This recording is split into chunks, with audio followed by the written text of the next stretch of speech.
बिस्मिल्लाहिर्रहमानिर्रहीम। अस्सलाम वालेकुम। मन ज़ैनब बलूच, प्रोग्राम कानून बिजाना शुमारा वशत का ना। ये हालात किस तरफ जा रहे हैं, मुल्क में क्या हो रहा है, कुछ समझ से बाहर है। अगर हम बात करें कि कोई शख्स अपने घर से बाहर जाता है, क्या वो वापस अपने घर पे आ पाएगा? एक बच्ची को अगर किसी के साथ भेजा जाता है, क्या वो बच्ची भी वापस आती है या नहीं आती? जी हाँ, हम बात कर रहे हैं कराची में जिस तरह के हालात अभी पैदा हो गए हैं, ये किस तरफ लेके जा रहे हैं, क्या होने जा रहा है। इसी तरह से दो बड़े बड़े केस इस वक्त हमारे सामने आए हैं। सबसे पहले मीर रज़ा अली केस और इसके साथ साथ एज़ल केस, लेकिन आज हम बात करेंगे मीर रज़ा अली केस, जिसकी उम्र सिर्फ 25 साल थी। अब सोच सकते हैं 25 साल का नौजवान यंग जो अपने माँ बाप का सहारा बनने जा रहा था, जो कि वफ्लेक्स का मालिक था, और इसके साथ साथ 30 अगस्त को जिसकी शादी थी, जिस घर में शादी की तैयारियां हो रही थी, जिस घर में खुशियां मनाई जा रही थी, क्या उस घर को पता था कि यहाँ पे मातम होने जा रहा है? 30 अगस्त जो खुशियां लाने वाला था, उससे पहले जो है वहाँ पे ख़बर आती है कि मातम ज़दा वो घर हो जाएगा, तो कैसा महसूस होगा। इसी तरह से उस बच्चे, उसकी एज जो 25 साल थी, वो एक तालीमी याफ्ता ग्रेजुएट शख्सियत थी, उसके साथ साथ एक बड़ा बिज़नेस भी अच्छा खासा कर रहा था, और ये अपने घर से निकलता है 28 जुलाई को, अपनी शॉप को बंद करके अपने घर की तरफ आ रहा होता है, और घर वालों से राब्ता भी होता है उसका कि वो बता भी देता है कि मैं घर की तरफ आ रहा हूँ। लेकिन अचानक ऐसा क्या हो जाता है कि उसका मोबाइल फ़ोन बंद हो जाता है, और घर वाले ये जा वो जा और उसकी गुमशुदगी की FIR दर्ज करवा देते हैं करीबी थाने में। इसी के साथ साथ जैसे ही FIR दर्ज होती है, 29 से 28 जुलाई को रात के 4 बजे के करीब जब वो शख्स, वो मीर रज़ा अपने घर नहीं पहुंचता, तो अगले ही दिन 29 जुलाई को उसकी लाश मिलती है पुलिस को, और वो मिलती है गुलिस्तान जौहर से, जबकि ना वो इलाका उसके घर के करीब है और ना वो इलाका उसके जो है वो कारोबार या दुकान के करीब है। जब ये लाश मिलती है तो इंकशाफात ये होते हैं इब्तदाई इन्वेस्टिगेशन में कि इसने खुदकुशी की होगी। जब खुदकुशी की होगी तो फिर पोस्टमार्टम के लिए लेके जाते हैं बॉडी को।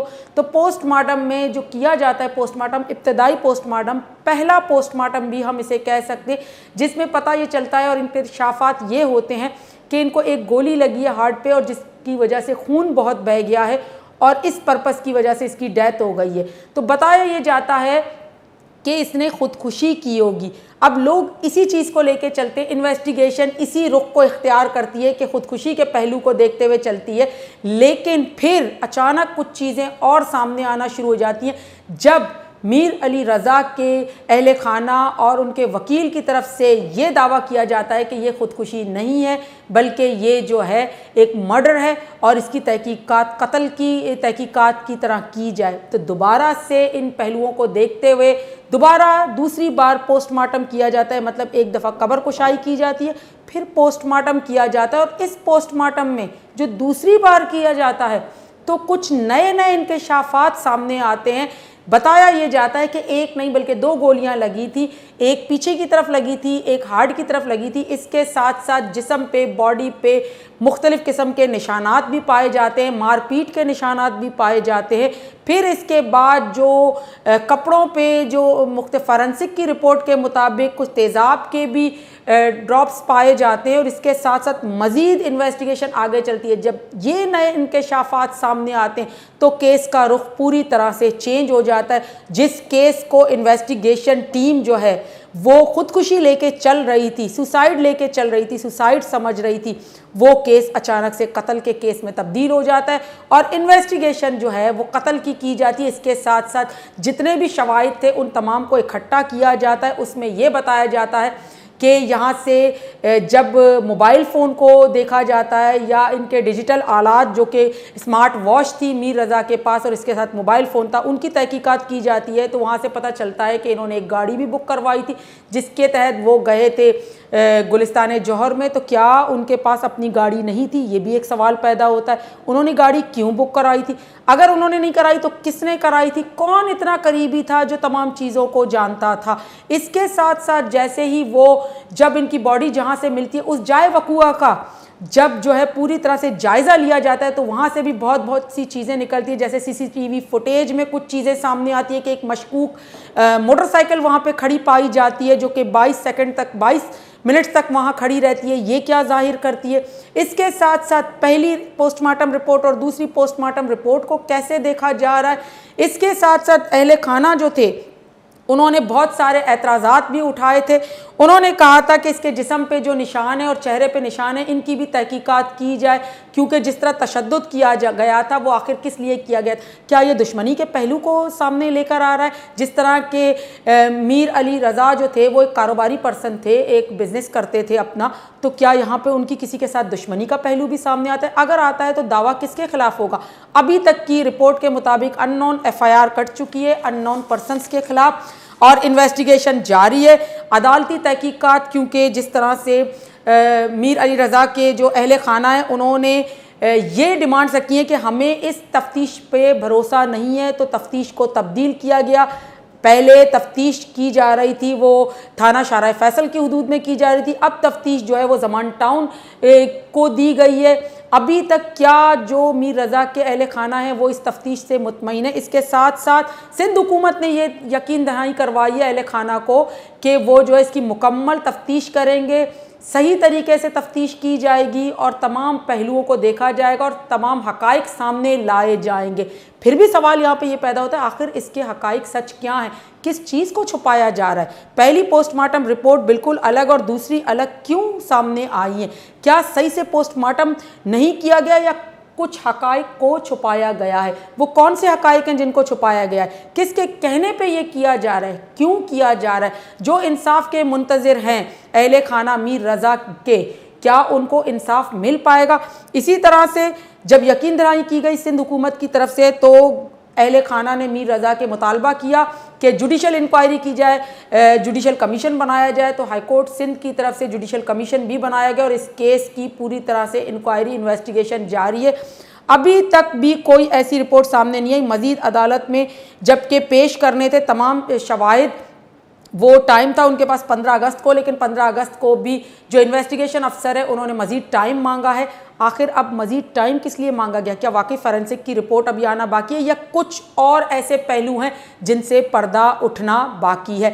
इन तमाम मौज़ूआत पे आज हम बात करेंगे, इस केस को यहाँ पे बताएंगे, इसके असल हकाइक क्या थे, क्या वजूहात थी, ये जो कत्ल हुआ इसको पहले खुदकुशी और बाद में कत्ल क्यों कहा गया है, किन चीज़ों पे पर्दा रखा जा रहा है और किन चीज़ों से पर्दा उठाया जाएगा। हमारे साथ रहिएगा। यहाँ लेते हैं एक ब्रेक, ब्रेक के बाद आते हैं।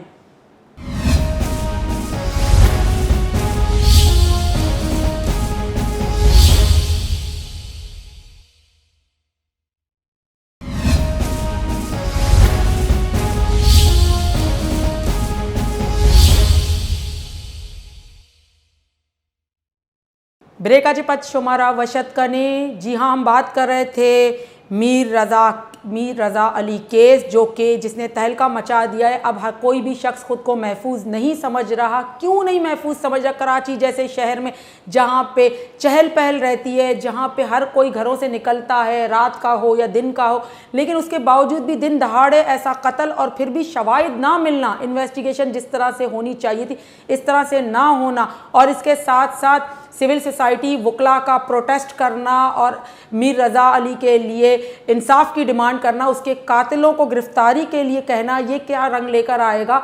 इन तमाम पहलुओं पे हम बात करेंगे। इस वक्त हमारे साथ मौजूद हैं एडवोकेट हाई कोर्ट जनाब अकमल खान जाकरानी साहब। उनसे पूछते हैं।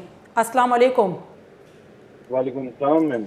जी सर, आपको खुशामदीद कहते हैं प्रोग्राम में। सर, एक केस अभी हुआ है रिसेंटली 28 जुलाई को, जो है वो एक शख्स मीर रज़ा अपने घर से निकलता है, दुकान से निकलता है घर की तरफ आने के लिए, और 29 जुलाई को उसकी लाश मिलती है। उसके बाद इन्वेस्टिगेशन तो चलती है, पहलू चलते हैं, लेकिन फिर भी सच्चाई सामने उस तरह सामने नहीं आती। क्या वजह है? कमज़ोरी इन्वेस्टिगेशन में नज़र आ रही है या किन कुछ चीज़ों पे पर्दा डाला जा रहा है? मैडम ज़ैनब बलूच साहबा, पहले तो मैं शुक्रगुजार हूँ आपने मुझे लिया लाइव। उसके बाद ये मीर रज़ा मर्डर केस के हवाले से, देखिए यहाँ पे हमारी सोसाइटी में यहाँ पे मर्डर होते रहते हैं, कातिल कभी भी गिरफ्तार नहीं होते। ये पहला केस नहीं है, हमारे यहाँ बहुत सारे एग्जाम्पल्स हैं जहाँ पे मासूम लोगों को उठा के उनको मार दिया जाता है या फिर टारगेट किलिंग की सूरत में या किसी और सूरत में। जी अब मीर रजा के केस पे आते हैं तो मीर रजा एक नौजवान ताजिर था, उसके 25 साल उम्र था। बिल्कुल वो घर से निकला है, पहले तो वो एक दिन 28 तारीख को वो उठा के गायब कर दिया गया। बिल्कुल वो एक दिन 24 घंटे वो कहाँ था, और 24 घंटों के बाद उसका एक फार्म हाउस से गुलशन जो गुलशन जौहर एरिया से उसकी डेड बॉडी जो है उसको मिलता है। जी अब उसके बाद मैडम उसका पोस्टमार्टम मैनेज किया जाता है, टेम्पर किया जाता है, उसकी मिसिंग पर्सन की जो है एप्लीकेशन मिसिंग वो टेम्पर किए जाते हैं, उसको जी डिले कर दिया जाता है। अब देखिए ये चीज़ एक साजिश है, सोची समझी एक चीज़ों को छुपाना, कौन छुपा रहा है? जी आज हम सारे उसकी फैमिली, सिविल सोसाइटी, जिन जिन भी जितने भी हैं रोडों पे सरापा एहतजाज हैं, उन उन 28 तारीख से लेके डेड बॉडी मिलने के बावजूद फिर मैजिस्ट्रेट को एप्लीकेशन लगता है, सेकेंड टाइम उसकी जो है एग्जामिनेशन ऑफ द बॉडी के लिए अलाउ किया जाता है, मतलब उसकी पोस्टमार्टम दोबारा होता है। जी पहले मॉडल में पोस्टमार्टम में ये शो किया जाता है कि भाई ये एक खुदकुशी था, जी खुदकुशी उसने किया, कर्जा लेना था। इसकी ये दो चीजें हैं, एक तो उसने बोल रहे थे कि भाई कर्जा है, जी बाद में जब हकायक सामने आए फैमिली के थ्रू, उसके वालिद साहब के थ्रू, कि उसे पैसे देने तो 1.5 करोड़ थे, लेकिन उसे जो है सोसाइटी में जो लोगों से लेने जो थे वो तकरीबन 6 से 8 करोड़ के दरमियान है। जी अब एक बंदा 3 करोड़ चाहे 8 करोड़ जिसको लेने हैं उसको 3 करोड़ देने में कोई तकलीफ तो नहीं। आप पैसों का ये ताजिरों का, बिजनेसमैनों का होता रहता है। बिल्कुल अब उस बुनियाद पे इस केस को मर्डर साबित करना, पोस्टमार्टम को टेम्पर करना, पुलिस रिपोर्ट्स को टेम्पर करना, ये सारी चीजें, ये पहलू सवालात उठाते हैं कि भाई सेकंड पोस्टमार्टम में आया है कि एक बुलेट है जो पीछे से लगा हुआ है, उसकी छाती पे वजन डाला गया और जोर दिए गए। तो बिल्कुल सेकंड पोस्टमार्टम में ये चीजें, तो ये कौन थे? जी ये वही लोग, ये जो इन पुलिस वालों को से किसी ने सवाल अभी तक नहीं किया जी कि भाई आपने जो टेम्पर रिपोर्ट हुआ उस डॉक्टर को जिसने पोस्टमार्टम फर्स्ट दिया था, आपने उसको गिरफ्तार क्यों नहीं किया? बिल्कुल आपने उसका रिपोर्ट क्यों नहीं लिया कि ठीक किसके कहने पे इसने जो है ये रिकॉर्ड टेम्पर किया है, उसने पोस्टमार्टम टेम्पर का गलत रिपोर्ट दिया है। जाहिर सी बात है कोई सोर्स होगा, कोई लोग होंगे, या फिर उसने करप्शन किया होगा। अब उस डॉक्टर को पकड़ो, कातिल आपके सामने आ जाएगा। जी इन्वेस्टिगेशन पे क्या प्रेशर है कि वो डॉक्टर से इन्वेस्टिगेशन नहीं कर रहा, फर्स्ट डॉक्टर से कि भाई आपने गलत रिपोर्ट क्यों दिया था पोस्टमार्टम। बिल्कुल अब और जो एसएसपी है वो इस वक्त तक खामोश क्यों है, उसका अभी तक कोई स्टेटमेंट क्यों नहीं आया, या फिर आयोग का स्टेटमेंट क्यों नहीं आया, जबकि ये इतना हाईलाइटेड मैटर है कि आईजी स्टेटमेंट दे रहा है बैठ के। जब आईजी कराची बार में आया था तो सहाफी ने मीर रजा केस के बारे में पूछा तो उसको पता था। बिल्कुल तो इन्वेस्टिगेशन ऑफिसर खामोश क्यों है?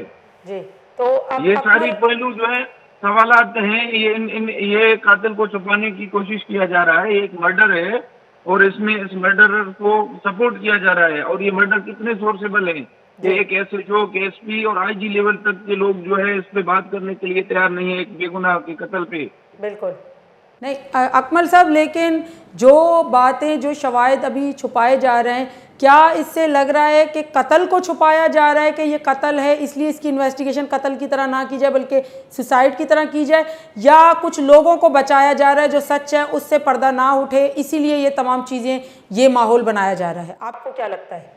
मैडम हमें तो क्लियर बात है, हम वकील हैं कि जो एविडेंस मिले हैं, जिस तरीके से उन्होंने टेम्परिंग करने की कोशिश की है, पोस्टमार्टम बुलाए तो ये कातिल को छुपाने की कोशिश किया है, ये नाजायज मजलूम के खून को डुबाने की कोशिश किया जा रहा है। जो प्रोटेस्टर, जो फैमिली इस वक्त इंसाफ की तरफ देख रहे हैं, अदालतों की तरफ देख रहे हैं, पुलिस की तरफ देख रहे हैं, तो वो कातिल को क्यों सपोर्ट कर रहे हैं इतना? उस कातिल को गिरफ्तार करके कैफर किरदार तक पहुंचाया जाए, उनकी फैमिली को सेटिस्फाई किया जाए कि इस मुल्क में सिस्टम है, अदालतें हैं। बिल्कुल। अच्छा अकमल साहब, उसको पोस्टमार्टम को चेंज करवाना या फिर ये चीजें करवाना किसने किया? उन लोगों को गिरफ्तार करें, आपको कातिल मिल जाएगा। जी, लेकिन कोई नॉमिनेट भी नहीं है इस एफआईआर में, अननोन पर्सन पे एफआईआर है, सिर्फ एक बॉडी मिली है। पहले वो किडनैपिंग की एफआईआर को कन्वर्ट करके 302 में किया गया है, तो अभी तक तो किसी का नाम भी नहीं लिया गया कि कौन है इसमें शामिल। ये नाम बताएगा वो डॉक्टर, ये नाम बताएगा वो पुलिस अफसर जो इस वक्त तक गायब है, और ये करवाने वाला इन्वेस्टिगेशन है वो पुलिस के पास है। अब इन्वेस्टिगेशन अगर इस चीजें ऐसे तरीके से, केसेस बहुत सारे हमारे सोसाइटी में पहले भी हुए हैं, तो जीआईटी जोड़ा जाए इसके लिए, जॉइंट इन्वेस्टिगेशन टीम आना चाहिए। और इस मर्डर, ये देखें ऐसे ही कातिल जब आजाद होते हैं तभी तो ये हमारे नौजवान मारे जाते हैं, रोडों पे टारगेट किलिंग होता है। अब 2-3 दिन पहले आपके सामने शकील भाई को टारगेट किलिंग में नाजमाबाद में मार दिया गया, बिल्कुल। आज तक उसका भी नहीं पता। एक वकील, प्रैक्टिसिंग वकील है जो मेंबर है कराची बार का, उसको सरेआम ऐसे ही गोलियां मार के टारगेट किलिंग, ये कहाँ से आते हैं ये टारगेट किलिंग? जी इनको गोलियां कौन देता है, असले कौन देता है? क्योंकि ये आजाद है। जी आप कातिल को जब तक सजा नहीं दोगे, किसी भी एक के भी कातिल को, तब तक ये है जो दूसरे दिन किसी न किसी को मारते रहेंगे, टारगेट करते रहेंगे, बेगुनाह का खून जो है ऐसे ही फिर गायब जी होता रहेगा। ये पुलिस को जो है स्ट्रॉन्ग करना चाहिए, पुलिस वालों को सस्पेंड करना चाहिए, इनको जी एसएचओ को सस्पेंड करना चाहिए, उस थाने वाले को कि एक बंदा मर गया और आपको पता ही नहीं है किसने मारा है। जी इन्वेस्टिगेशन रिपोर्ट में पोस्टमार्टम चेंज हुआ है, डॉक्टर को सस्पेंड करना चाहिए, इसको डॉक्टर को पकड़ना चाहिए कि इसने गलत रिपोर्ट कैसे दिया। जी अब इनको आप ऐसा बनाए इन्वेस्टिगेशन का, लेकिन कोई इन्वेस्टिगेशन करने के लिए कोई इंटरेस्ट लेने के लिए तैयार नहीं है। उन कातिल को छुपा रहे हैं या कत्ल को डुबाने की कोशिश कर रहे हैं, या एहतजाज जो चल रहा है, जो मोमेंटम चल रहा है, इसको तोड़ने की कोशिश किया जा रहा है। ये सारी चीजें सवालिया निशान है और इस गवर्नमेंट पे, स्टेट के ऊपर ये जिम्मेदारी है जी कि वो इन चीजों का सवाल का जवाब दे और जो कातिल है उनको गिरफ्तार करे। जी। लेकिन अकमल साहब, अभी इन्वेस्टिगेशन जिस तरह से जो अहले खाना थे मीर अली रज़ा के और बाकी जो प्रोटेस्ट चला है उसके हवाले से देखते हुए इन्वेस्टिगेशन को गुलिस्तान जौहर थाने से लेकर ज़मान टाउन के हवाले किया गया है कि अब वहाँ पे इन्वेस्टिगेशन की जाएगी। और दूसरी बात, फॉरेंसिक की रिपोर्ट को आने में भी टाइम लगता है, ये हम भी जानते हैं, आप भी जानते हैं कि जाहिर सी बात है जो डिजिटल आलात थे उनको भी टाइम लगा, फिर सीसीटीवी फुटेज का जगह जगह पे होना, उनको भी कलेक्ट करना, तो उसमें भी टाइम लगता है, शायद इस वजह से डिले हो रहा है। मैडम देखें, ये सारी चीजें आजकल इनके पास सारी चीजें पड़ी हुई हैं। हम जब लॉ पढ़ते हैं या डॉक्यूमेंट पढ़ते हैं, इवन द फाइनल रिपोर्ट आने के बावजूद भी, अब चालान आता है 15 दिन में फाइनल रिपोर्ट। अब मर्डर हुआ है 28 तारीख को, अभी आज तक उनके 1.5 महीने से ज्यादा इन्होंने रिपोर्ट सबमिट नहीं किया। रिपोर्ट सबमिट करने के बावजूद भी ये फर्दर इन्वेस्टिगेशन एक जो है लिख देते हैं। उसके बावजूद भी जब आप टीम तो जोड़े ना, आपका काम तो नजर आना चाहिए ना कि आपने उस एसएचओ को सस्पेंड किया, उस डॉक्टर को इन्वेस्टिगेशन किया, उसका रिपोर्ट, वो सारी चीजें मांगिया भी तो आना चाहिए ना। एक काम हो तो फिर बंदा इंतजार भी करे कि फॉरेंसिक रिपोर्ट का इंतजार करे। ये तो पोस्टमार्टम चेंज करने वालों को, टेम्पर करने वालों को भी नहीं पकड़ा, जो इन्वेस्टिगेशन नहीं कर रहे हैं तो सही नहीं कर रहे हैं, उनको सस्पेंड नहीं किया, उनको आप कटघरे पे नहीं लाए हो, तो ये तो हमें शक हो रहा है ना, और ज्यादा शक हो रहा है कि फॉरेंसिक रिपोर्ट भी चेंज कर देंगे ये लोग। जी, तो जो पोस्टमार्टम चेंज करवा सकते हैं, जो पुलिस को रोक सकते हैं, जो आईजी को रोक सकते हैं इन्वेस्टिगेशन से, जो जीआईटी को जोड़ने से रोक सकते हैं, अदालतों को कातिल इतना ताकतवर है कि वो इन सारी चीजों को मैनेज कर रहा है, तो वो तो फॉरेंसिक भी मैनेज कर लेगा फिर।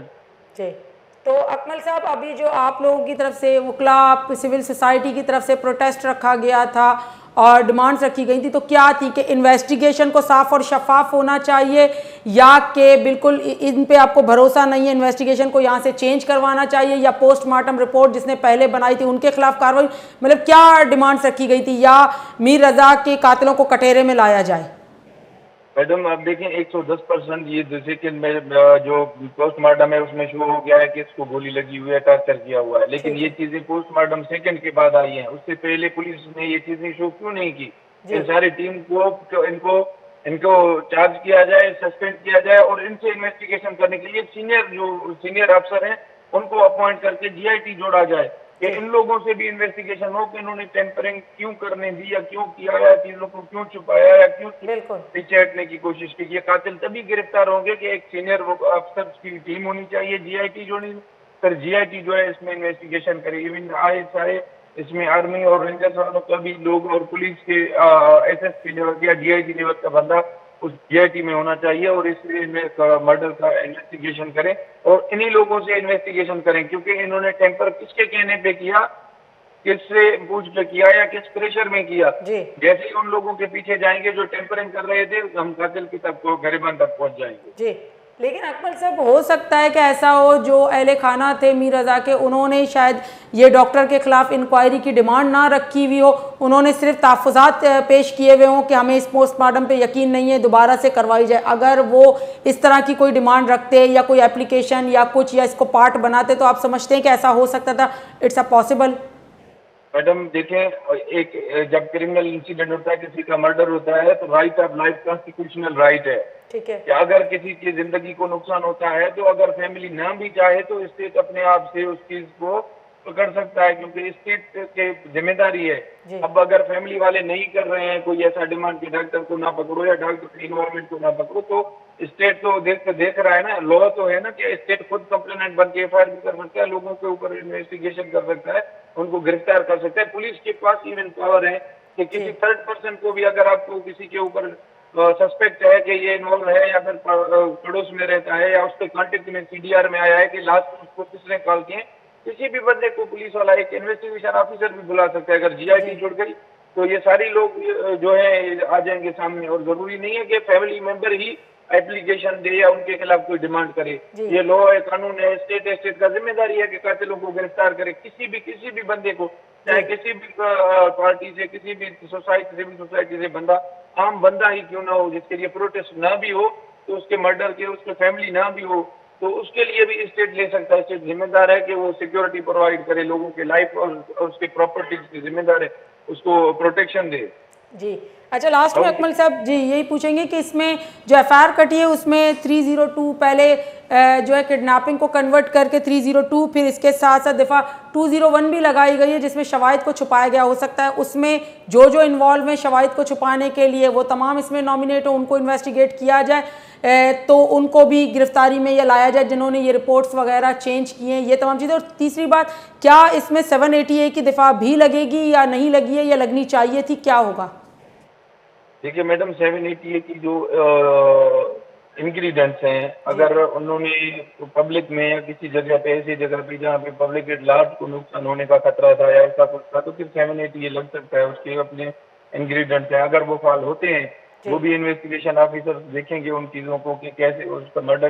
अभी तो फिलहाल हमें डेड बॉडी मिला है, वो भी 12 घंटे 24 घंटे बाद, जो 24 घंटे तक टॉर्चर किया गया, कौन सी जगह पे टॉर्चर किया गया, किस जगह पे टॉर्चर किया गया और कौन कौन से हथियार या चीजें यूज हुई है, तो उनको मद्देनजर रखते हुए अगर ऐसी जगह पे पब्लिक प्लेस पे पब्लिक इलाज को कहीं पे भी डैमेज करने की या खतरा था तो फिर 780 लगेगा, वरना फिर ये 302 सेक्शन जो है मर्डर का वो रिलेवेंट है, 201 जो टेम्परिंग है वो सारी चीजें रिलेवेंट लगी हुई है, उसके तहत कार्रवाई करें। या फिर एडिशन होगा जरूर तो वो भी इन्वेस्टिगेशन ऑफिसर को पावर है कि वो सेक्शन इंसर्ट कर सकता हो। जी, बहुत बहुत शुक्रिया आपका, आपने हमें टाइम दिया। यहाँ हमारे साथ मौजूद थे यंगेस्ट एनर्जेटिक एडवोकेट, लेकिन इस केस के मुतालिक काफ़ी इन्फॉर्मेशन रखने वाले और प्रोटेस्ट में और हर चीज़ में आगे रहने वाले जनाब advocate high court Akmal Jakrani साहब। उनसे हमने तमाम पहलुओं पे बात की। बड़ी अच्छी बात और बड़ी इम्पॉर्टेंट बात, बड़ी इन्फॉर्मेटिव बात हमारे सामने आई है कि जो फर्स्ट इन्फॉर्मेशन रिपोर्ट जिस डॉक्टर ने तैयार की थी, क्या वो तजर्बेकार नहीं था? अगर वो तजर्बेकार था तो इतनी बड़ी गलती की गुंजाइश कैसे हो सकती है कि दोबारा से सेकंड पोस्टमार्टम रिपोर्ट करवाई जाए, जबकि बुलेट का बताया जा रहा है कि एक थी, जबकि बाद में पता चला कि 2 बुलेट्स थी, 2 जगह पे निशानात थे, सुराख थे बॉडी के। इसके साथ साथ ये भी बताया जाना कि बॉडी पे इतनी जगह पे मारपीट के निशान थे, वो कैसे चूक गए या वो कैसे नज़र नहीं आए, जबकि बॉडी पे अगर कोई भी एक छोटा सा भी निशान होता है तो पोस्टमार्टम में वो भी क्लियर सामने आ जाता है। इसके साथ साथ फॉरेंसिक के साथ जो केमिकल था, जो तेज़ाब था या बॉडी पे लगा हुआ था, वो भी सेकंड पोस्टमार्टम रिपोर्ट में सामने आया है। तो ये कौन सी चीज़ों को जाहिर कर रहा है? क्या जो एफआईआर में सेक्शंस लगाए गए हैं 201 जो कि शवाहिद को, एविडेंस को छुपाने के लिए, क्या वो कार्रवाई इस पोस्टमार्टम रिपोर्ट के लिए भी होगी या सिर्फ जो लोग इसमें इन्वॉल्व थे उनके लिए होगी? इसके साथ साथ जो मोटरसाइकिल वहाँ पे खड़ी हुई थी, सीसीटीवी फुटेज का इस्तेमाल किस तरह से किया जा रहा है, वो जो शवाहिद, वो जो गवाह, वो जो चीज़ें सीसीटीवी में नज़र आ रही हैं, उनको कैसे एविडेंस के तौर पे पेश किया जाएगा, उसमें से किस चीज़ को निकाला जाएगा। जिस तरह रात का टाइम था, लेकिन फिर भी हम कहते कराची तो रोशनियों का शहर है, रात को भी यहाँ पे दिन का मंजर सामने आता है। इतने पॉपुलेटेड एरिया में एक शख्स जो है इजी वे में इतना बड़ा जुर्म करके कैसे छुप सकता है? और उसके साथ साथ इन्वेस्टिगेशन टीम अब तक भी उन पहलुआत पे नहीं पहुंच पाई, उन सच्चाई से पर्दा ना उठा पाई जिस सच्चाई का मीर रज़ा के अहले खाना को इंतज़ार है। मज़ीद इस पे बात करते हैं या लेते हैं एक ब्रेक के बाद आते हैं।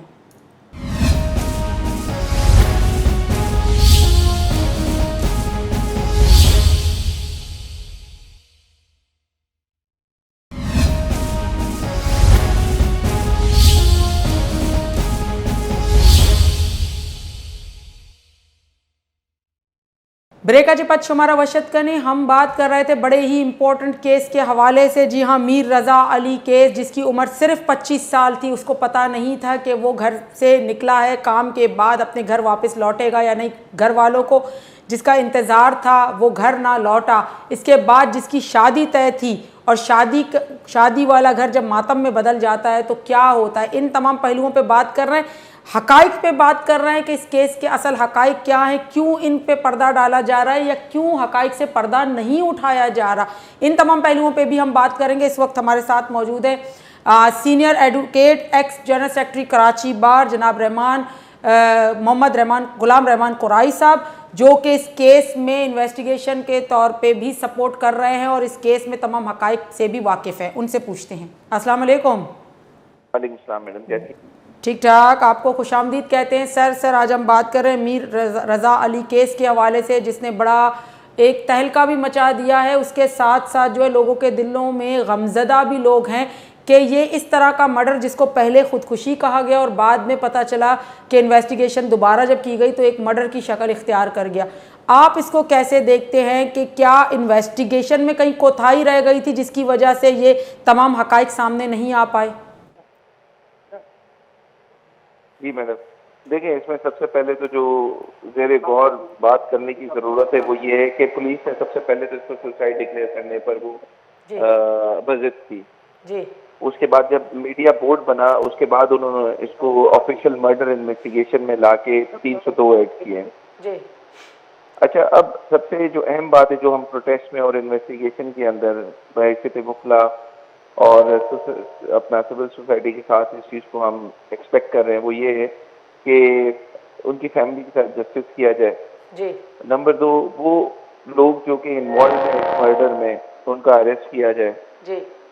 तीसरा एक बड़ा इम्पोर्टेंट पहलू वो ये है कि हर तरह के सस्पिशन को रिमूव किया जाए, जो कि इन्वेस्टिगेशन टीम और एरिया डीआईजी जो है उनका बड़ा इसके अंदर अहम रोल रहा है कि वो किसी न किसी तरीके से फैमिली को यरगमाल भी कर रहे थे, उनको प्रेशराइज कर रहे थे।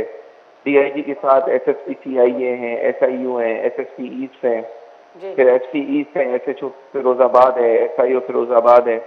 उनकी प्रेजेंस जो है वो इस तरह के खदशात पैदा कर रही है कि मुस्तकबिल में या ड्यूरिंग इन्वेस्टिगेशन जो है वो एविडेंस टेम्पर हो सकते हैं और किए जा रहे हैं, जो कि माजी में हमने देखा है। ये तो सिविल सोसाइटी और मीडिया का एक प्रेशर आया, जिसके बाद आपके सामने खबर कुचाई के मामला आते हैं, वरना तो उस चीज़ में नहीं थे। फिर डिक्लेयर हुआ कि जी गोली लगी है, वो भी पीछे से।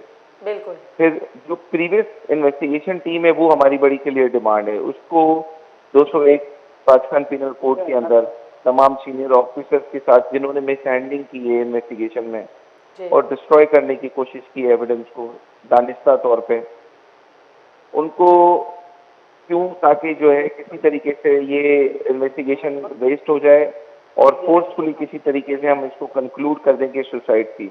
जी। लेकिन एक छठा पहलू भी ये है कि इसमें पॉलिटिकल इंटरवेंशन बहुत नजर आ रही है।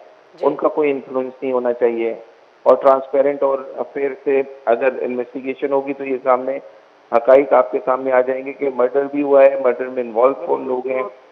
और साथ ही साथ आखिर में हम इस चीज़ के ऊपर भी सपोर्ट कर रहे हैं कि जो कराची की यूथ है, प्रोटेस्टर्स हैं या डेमोक्रेटिक राइट के प्रोटेस्टर्स हैं, सिविल सोसाइटी है, वो जो डिमांड कर रहे हैं उसके ऊपर कोई उनके ऊपर कार्रवाई ना हो, उनको रोका ना जाए, उनके साथ कोई हैंड पिक कार्रवाई नहीं होनी चाहिए, ताकि क्योंकि रूल ऑफ लॉ में ये तमाम चीज़ें फॉलो हो सके। ये इस वक्त तक हम सबकी मुश्तरका एक साथ ये डिमांड्स नहीं है इज्तिमाई तौर पे, और इस पर मैं पर्सनली भी और जितने दोस्त हैं वो इस चीज़ पे हम कहेंगे कि ये तमाम चीज़ें आया भी होनी चाहिए और इसमें सपोर्ट आते हुए नज़र भी है। और उन तमाम लोगों को, एलिमेंट्स को जो कि सबोताज कर रहे हैं, टेम्पर कर रहे हैं एविडेंस को, बशमूल पुलिस के अफसरान के, डीआईजी से लेके एसएसपी एसपी तक, आईओ तक, उन सबको अलग वीक रखा जाए और वो लोग जो मिसहैंडल कर रहे थे उनको कैफरे किरदार तक पहुँचाया जाए। जी।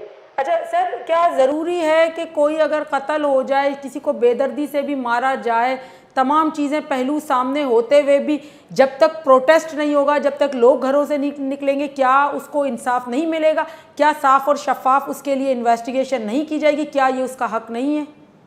देखिए, ये लम्हा फिक्रिया है और मैं समझता हूँ कि यहाँ पे कानून जो भी बनाया जाता है ना, वो हमेशा किसी अमीर को सपोर्ट करने के लिए, और जो मुजरिम होता है, जो हकीकी तौर पे इन्वॉल्व होते हैं, उसको बचाया जाता है। ये तमाम की तमाम एजेंसियाँ, ये पुलिस के इदारे, ये फिर उनको सपोर्ट करने के लिए बरसरे पैकार नज़र आ रहे होते हैं। अफसोस की बात है कि प्रोटेस्ट के बाद ये तो मीर रज़ा का एक केस उठा है, ऐसे कितने हज़ारों नौजवान इस शहर के अंदर इसी तरीके से बेदर्दी से मार दिए जाते हैं।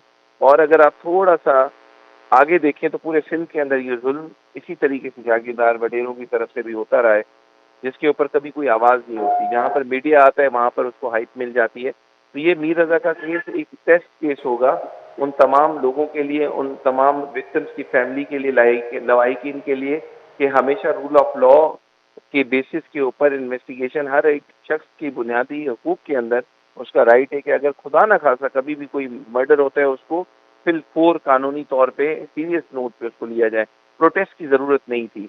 ये इस बात की भी तायद करता है कि पाकिस्तान में कानून तो है, लेकिन सिर्फ अमीर के लिए, गरीब के लिए नहीं है।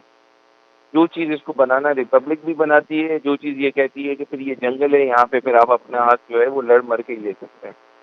लेकिन सर इसमें एक और चीज़, जैसे शवाहिद को जो छुपाया गया, या फर्स्ट पोस्टमार्टम रिपोर्ट पेश की गई थी जिसमें सिंपल सा उसको खुदकुशी बताया, सुसाइड बताया गया था, तो बाद में दोबारा से जब अहले खाना ने डिमांड्स की तो दूसरी रिपोर्ट जब सामने, क्या उस डॉक्टर के खिलाफ भी कोई कार्रवाई होगी जिसने ये पोस्टमार्टम की रिपोर्ट इस तरह दी है, होनी चाहिए या नहीं, उसकी तरफ से बस उसको इस्तिस्ना दिया जाएगा? तो जो एलिमेंट, जो एक्टर्स इसमें शामिल हैं, उन सबको कफरे किरदार तक पहुंचाना, उन सबको इस इन्वेस्टिगेशन के दायरे में लाना होगा, ताकि आगे के लिए ये सबके लिए एक मॉडल केस बन जाए कि अगर कोई भी अपने फ़राइज़ को सर अंजाम देने से, अपनी ड्यूटीज़ रिस्पॉन्सिबिलिटीज़ को किसी के हुक्म या डायरेक्शन पे अगर वो मैनेज करता है, तो कानून उसके खिलाफ भी कार्रवाई करेगा। जी। अच्छा सर, ये पोस्टमार्टम की पहली रिपोर्ट के बाद क्या ऐसे शक व शुबात थे जिसकी वजह से दूसरी दोबारा करनी पड़ी? क्या वाकई में कुछ कोताहियाँ हुई थी जिसकी वजह से शक व शुबात अहले खाना के दरमियान आए थे, या बाकी लोगों को पता चला था कि किसी चीज़ पे पर्दा डाला जा रहा है, इसलिए दोबारा उन्होंने डिमांड रखी कि दोबारा पोस्टमार्टम होनी चाहिए?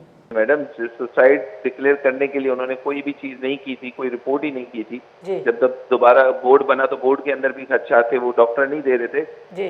तो उस बोर्ड को दोबारा तश्कील करा के कोर्ट के थ्रू जब चीज़ें आई तो फिर उन्होंने पूरी रिपोर्ट जब ट्रांसपेरेंट आई तो फिर पता चला ये तो मर्डर हुआ है जी। केमिकल के ज़रात, तमाम चीज़ें, तो एक नहीं हज़ारों इसके अंदर एप्रीहेंशन थी, जो कि आज यकीनी तौर पर मेडिकल रिपोर्ट्स के अंदर और इन्वेस्टिगेशन में आया हो गई है कि इसको किस तरीके से मर्डर को छुपा के सुसाइड डिक्लेयर किया जा रहा था जी।